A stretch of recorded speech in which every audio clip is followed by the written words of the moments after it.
A Syracuse firefighter has been sentenced to 7 years in state prison for child pornography. Syracuse Police Commander has been suspended, and the Ponderosa Steakhouse has closed its doors after 30 years of business. Stay tuned. You're watching WTOP 10 News at 10. Stay tuned.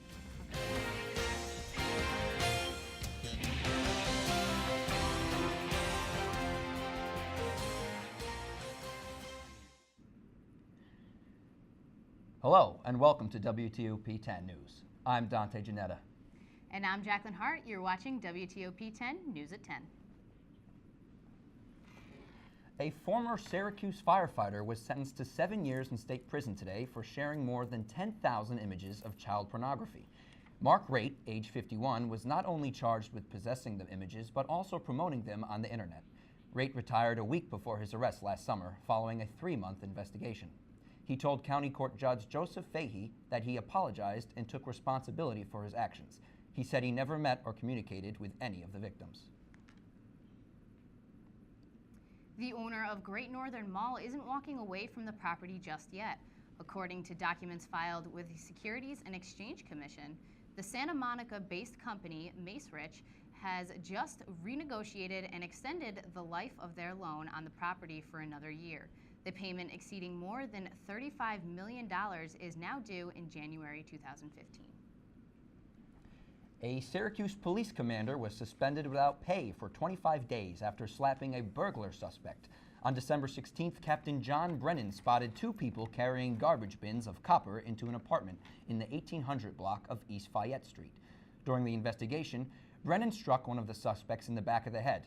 The strike was described as a slap or a smack, not as severe as a closed fist punch. Brennan was placed on administrative leave during an internal police investigation, then suspended. He will lose his duties as a commanding officer upon his return. The Ponderosa Steakhouse restaurant on George Street closed its doors this past weekend after 30 years of business. The closure came after its owners were unable to settle on a new lease for the location. All employees were offered positions at other locations in the Pulaski, North Syracuse, and Watertown areas. And now we'll take a look at the weather with Daniela Paraglia. How's it looking, Danielle? Is warm weather coming our way? Well, not quite yet. Right now we're seeing 20 degrees, but mostly cloudy skies. We finally have a break in the snow. But this brisk wind coming out of the west at 14 miles per hour is giving us a real feel of only 7 degrees. Showing our regional radar, we see the lake effect snow in most of the region, but lucky for us, right on campus, there's a small break in the snow. Looking ahead to your 3-day forecast, we see the snow continuing through Tuesday and Wednesday, a small break in Thursday, but will this break continue? I'll have more on your full forecast coming up after the break. A SUNY Oswego has received a historic donation. Connor Gannon has the story. The state has received many donations over the years, but this past January, Oswego State received a $7.5 million donation, making it the biggest donation in the history of the school. The $7.5 million gift came to us from the estate of Lorraine Morano, who was a resident of the greater Fulton community. And she gave us the gift, and it will go primarily to fund scholarships for those in financial need and first-generation students. And this estate gift comes to us from Lorraine herself. They were involved in the agricultural business throughout Central New York and a long-time family business. Primarily, the scholarship would be intended for those students who have financial need, who most likely would be first-generation college students. And it really would enable them to pursue their dreams and their hopes and their aspirations here at Oswego. As with all of our scholarship gifts, it really does give them an opportunity to concentrate on their studies, to be able to be fully focused on their academic endeavors, perhaps rather than having 2 jobs after and in between their classes. But certainly it does put a college education within reach for them, perhaps for those that wouldn't have been possible before to have this generous scholarship. President Stanley summed it up the best, what this gift means to the faith and confidence that Lorraine Morano had in us. Certainly, it's a gift that'll live on for generations. It's a testament to the work that goes on here on campus, faculty, staff that are working with our students every day, and really the impact that SUNY Oswego has on the community, for culturally, academically, socially, recreationally. And so for Lorraine Morano to have given us this gift to support all of those endeavors, it really does mean a lot to the Oswego community to have a gift of $7.5 million come here to the institution. Reporting for WTOP 10 News, I'm Connor Gannon. Thank you, Connor. A 53-year-old Auburn man is facing a minimum of 5 years in a federal prison for selling marijuana in an attempt to pay his bills. Ronald R. Romali has pleaded guilty of harvesting over 120 or more marijuana plants. Romali was previously convicted in Cayuga County Court in 2002 for first-degree possession of marijuana. He will be sentenced by Judge David N. Hurd on March 7th. Interstate 81 will be closed for the rest of the week due to bridge inspections, according to the Department of Transportation. The closures will affect parts of Syracuse and Onondaga County. This is all part of the Interstate 81 Opportunities Project that was started to determine the future of the major highway. Police on Long Island are searching for a masked gunman who shot the owner of a famous hotel, and find out what happened in the NFL Combine today. And coming up, we'll have Storm Team 10 meteorologist Daniela Paraglia with a full look at your weather. Stay tuned. You're watching WTOP 10 News at 10.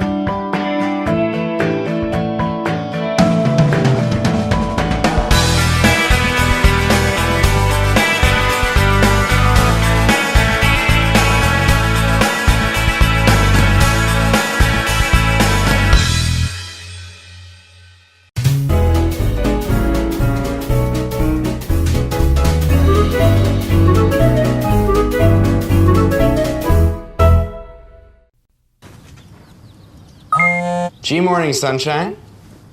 Wakey, wakey. Text me back. Hey, did you tell your parents about us? Let's skip first period together. Did you get all my texts? Is practice over yet? Where are you at? Are you with your friends? That's L-A-A-A-A-M-M-E-E-E. Capital X, lowercase o, capital X, lowercase o. I love you. JK. I hate you. JK. Are you ignoring me? We're in a huge fight right now. Is this something I did? I can see your lights on. I'm coming over. What'd you dream about? Me? I'm lonely. Holla back. Holla back. Let's try something new. Nude pics. Send me some. Text me.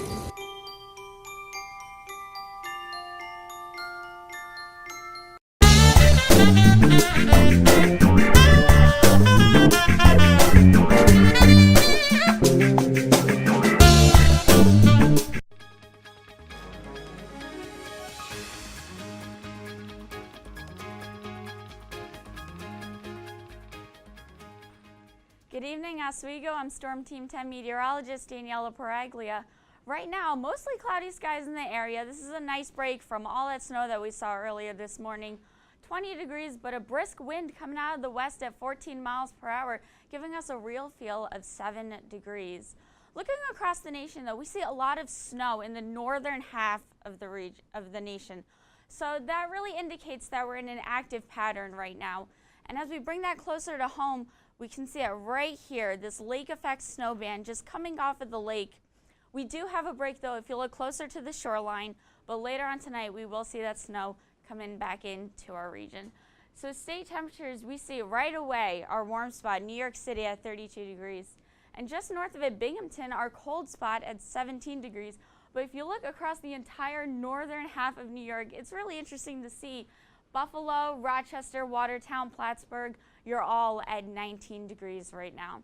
So your top weather headlines, the quiet weather is coming to an end. I really hope you enjoyed the break that we've had over the past couple of days, because that snow is starting up tonight, and that cold air that we saw last week is going to be moving back in.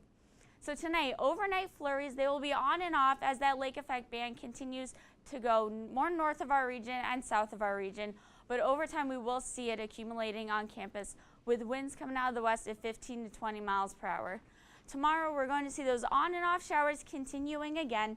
The winds aren't always coming out of the west. They fluctuate between west and northwest, and what that does is move the band north and south of our area. So for the most part, we will see snows, but they will be on and off, so it's not going to be a snow event all day long. Looking at your Tuesday weather map, we just see this cold air sitting over our region, and that cold air coming in over the lake is what's giving us the snow. So looking at your day planner, if you're waking us up with here at WTOP 10, 8 o'clock, 12 degrees, and that's snow in the morning. Continuing through your lunchtime, moving up to 18 degrees, which shortly after we'll hit our high of 21 degrees, and closing in the day 20 degrees with even more snow. The snow is going to be on and off, but it will not stop. Looking at tomorrow night, the snow showers on and off. Those little flakes are just not going away just yet. But our low will hit 14 degrees with the westerly winds continuing at 10 to 15 miles per hour. So the big thing we want to talk about is the cold late week setup. We have a low pressure system rotating counterclockwise, but a high pressure system rotating clockwise. What's that giving us is a funnel effect of this cold wave core. It's going to funnel in all of that cold air into our region, which we will see here on your 5-day forecast. The temperatures start off relatively seasonable, lower 20s, higher teens, but throughout the week we see those temperatures just dropping off. We do see a break in the snow coming in Thursday, but as we close off the week, that snow is just going to start right back up. You know, Daniela, out of all of that, I think all I heard was snow, snow, snow, more snow, winter's not ending. Exactly. I've heard a lot around campus today, a lot of people saying, hey, I really enjoyed the nice weather this weekend. I wish it could stay. Well, honestly, the warmer weather, I should say, was really unseasonable for this time. This cold air is what we expect in February. I really like the warm weather. I was about to put away my snow shovels.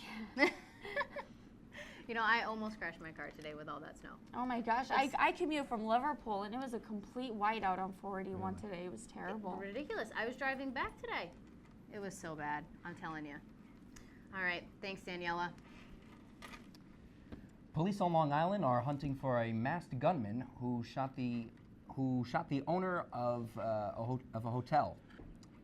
The scene in Oheka Castle in Huntington Monday. 69-year-old owner Gary Milius was rushed to the hospital and is in stable condition. Oheka Castle is also a catering hall and a popular spot for weddings. Investigators say the gunman sped off in a gray SUV after the shooting.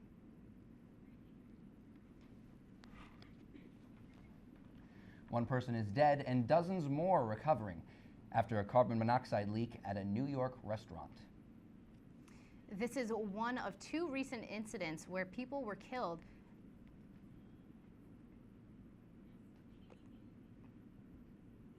The legal seafoods pronounced dead at a hospital. 27 other people, 7 of them first responders, sent to hospitals with symptoms of carbon monoxide exposure. This is news you don't expect to hear. It's almost, unexpectedly losing, a loved one. The restaurant didn't have a carbon monoxide detector. Huntington town officials say New York State Fire Code doesn't require them in restaurants. We always assume something's in place. But the reality is there isn't anything in place. And, this is a sort of a sad wake-up call for everyone. Officials say the deadly gas spread through the restaurant's basement because of a leak in the flue pipe of a water heater. Sunday, 7 people in Maine were also taken to area hospitals complaining of nausea, headaches, and dizziness at their motel. Responders there found high levels of carbon monoxide. Earlier this month, another water heater leak at a hotel in Maryland sent 9 people to the hospital. And last year, 3 people died in the same room at a North Carolina hotel almost 2 months apart. Fire officials traced the carbon monoxide to ventilation pipes for a pool heater that was placed near an air conditioning unit for their room. The gas is odorless, colorless, and tasteless. You won't know there's a leak without a working carbon monoxide detector. If it's severe enough, they will actually pass out and go into a coma and die. Risk of exposure goes up when the temperature goes down. In commercial spaces, the problem typically starts in a basement or a ground floor where heating equipment is often kept. Danger follows when it isn't properly ventilated. If you hold a match right by the flue, you'll see the flame go up. If it starts blowing out towards you, well, there's something wrong. Protesters in Arizona are hoping Governor Jan Brewer will stop a controversial religious right bill. The bill would allow business owners, as long as they assert it is their religious belief, to deny service to gay and lesbian customers. The law is not written specifically to target gays. It would simply give business owners the option to deny service to customers who are at odds with their religion. Governor Brewer says she has not yet made up her mind whether or not to sign the bill. This afternoon, in a Pentagon news conference, Defense Secretary Chuck Hagel laid out his 2015 department budget proposal that includes a major cut in defense spending that would bring the Army to its pre-World War II size. Hagel says tough decisions had to be made. To focus on the strategic challenges and opportunities that will define our future. New technologies, new centers of power, and a world that is growing more volatile, more unpredictable, and in some instances, more threatening to the United States. The choices ahead will define our defense institutions for the years to come. The plan would also retire the A-10 Warhawk attack jet and reduce some benefits for fighting forces. Hagel's budget will formally be proposed to Congress next week. It is expected to come under heavy criticism from lawmakers. The Oswego men's basketball team brought their season to an end this weekend. And who is your athlete of the week? Find out after the break. Stay tuned. You're watching WTOP 10, News at 10.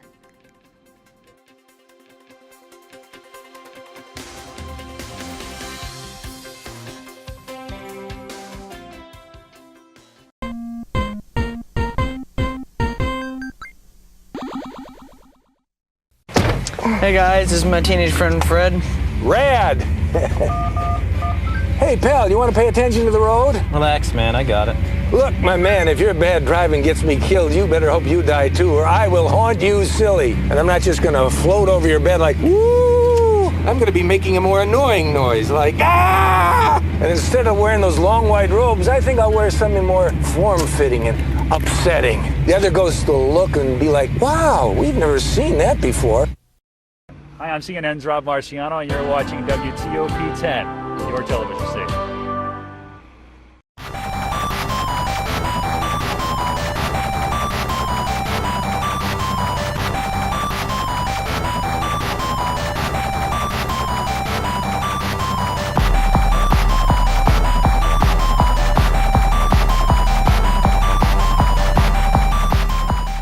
Take my hand and start a brand new day. And together as one we'll start to see some change. Underneath everything we are, underneath everything we do, we are all people. Connected, interdependent, united. And when we reach out a hand to one, we can influence the condition of all. That's what it means to live united.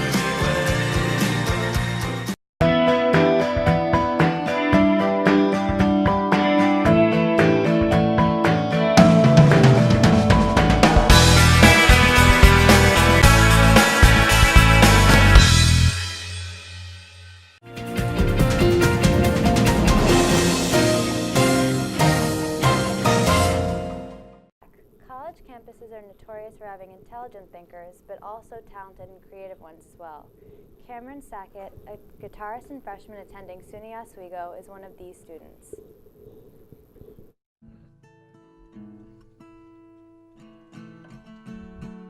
Cameron Cameron Sackett is a talented guitarist who is attending SUNY Oswego. At the age of 9, he started taking guitar lessons, but after a few months, he decided to quit. In a recent interview, he said that his grandmother always told him that she wished he would continue to play. When he was 14 years old, she passed away. He decided to play in honor of her. Since then, he has taught himself not only how to play, but has just recently released an EP entitled I Told All My Friends. After asking what music means to him, Sackett responded by saying that it allows him to express himself in a way that he can only do through music. It's not only something that he believes he is proud of, but also makes him the person that he is today. His EP, I Told All My Friends, is about his experiences from the past few years and how his friends have been there through it all. He describes it as defining who truly loves you and will always be there versus those who came and went.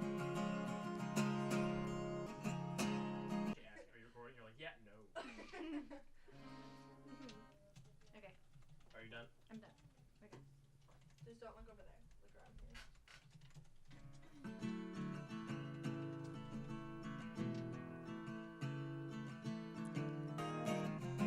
To listen and download his EP, I Told All My Friends, go on to CameronSackett.bandcamp.com. Wow, that was fascinating. How did you meet him? Actually a mutual friend of ours, and it turns out we live like a few towns over from each other. Oh, no So, way. yeah, it's pretty cool. That's awesome. Have you heard his music? Yeah, I'm actually singing in one of the songs on his newest EP. Oh, really? Yeah. Oh, where can I pick one up? You can actually look at it online at CameronSackett.bandcamp.com. Oh, that's I great. didn't even know that you could sing. Yeah. Now I want to get your music too. Oh, cool. All right, thanks, Alda. No Now we'll have a full look at your sports with Dan North.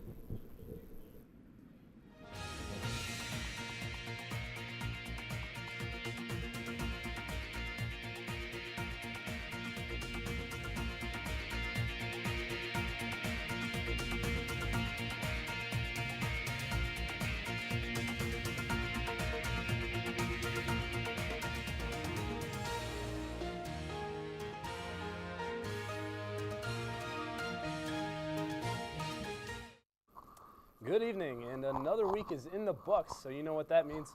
We have your Oswego State Athletes of the Week. Tori Travato of the women's ice hockey team and Andrew Minnick of the men's swimming and diving team have received the honor.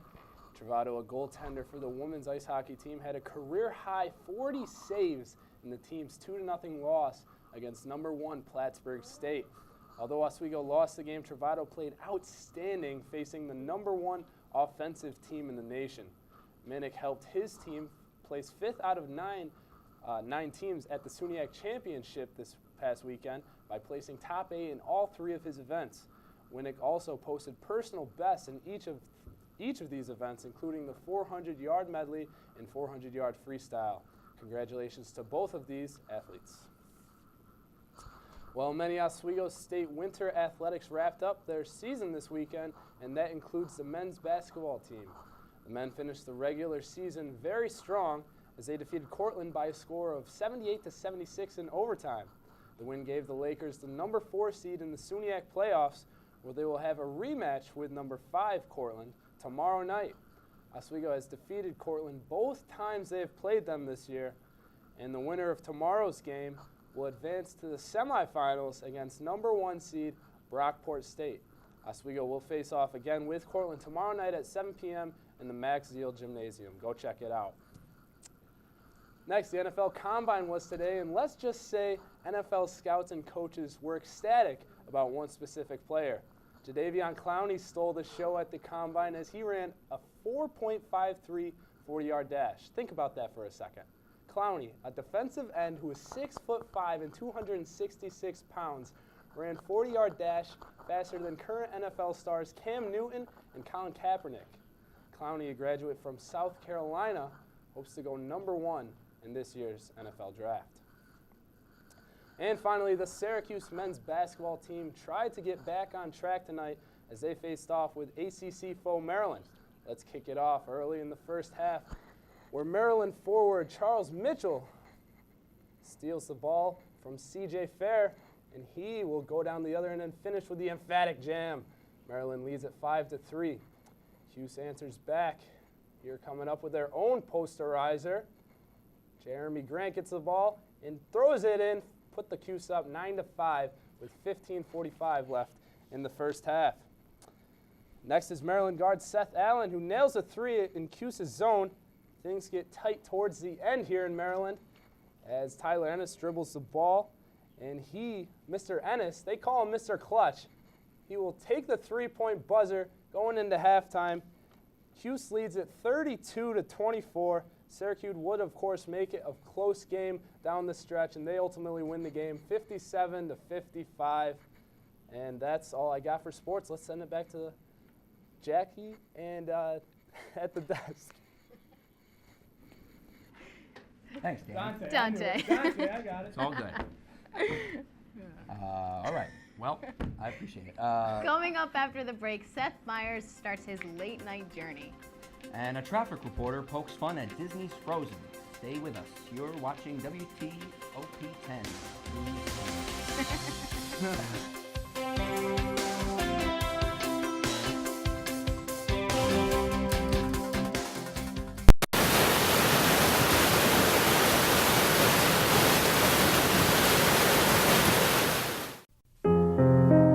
Everyone has friends.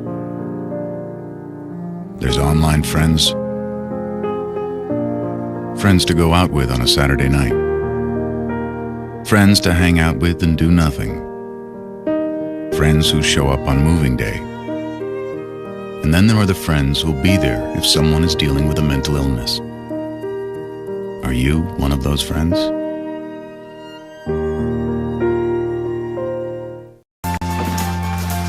Teaching a kid football is one thing. Keeping a kid in school, that's the name of my game. My name is LaDainian Thomason. I don't just wear the shirt, I live it.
Tonight is the long-awaited premiere of Late Night with Seth Meyers. The Saturday Night Live alumni will be filling the shoes of fellow SNL veteran Jimmy Fallon, who recently took over The Tonight Show from Jay Leno. The program roster includes the likes of Vice President Joe Biden, funny woman Amy Poehler, and the band A Great Big World.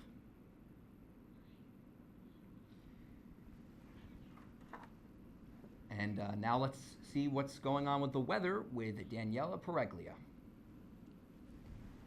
Well, like I said before, you know, the snow's going to be on and off, so if you want to follow us on Twitter at WTOP10 to stay up to the minute with our latest forecast with the snow in the area. Are you excited for that snow? Absolutely not. No way. I am so ready to take the snow off of the forecast. I want the sunshine, Me too. the beautiful weather. I'm tired of scraping the ice off my car every morning. I'm tired of having to dig out my car every morning. How is it going to be for those commuters from the Cuse game, huh? Well, Cuse, you know, they're struggling here down the stretch. You know, losing to Duke Saturday by 6. Jim Boeheim getting tossed out of the game. He said the only game he's gotten tossed out before that was an exhibition game. Yeah. Wow. Kind of fun fact there. And they were having a great season, too. Yeah, you know, a couple losses there, but they got the win tonight. I guess that's all that matters, even though it was a tough win. Well, for more updates on that and the weather, you can tune in to Top in the Morning with Dan I and Chief Meteorologist Molly Matat tomorrow morning.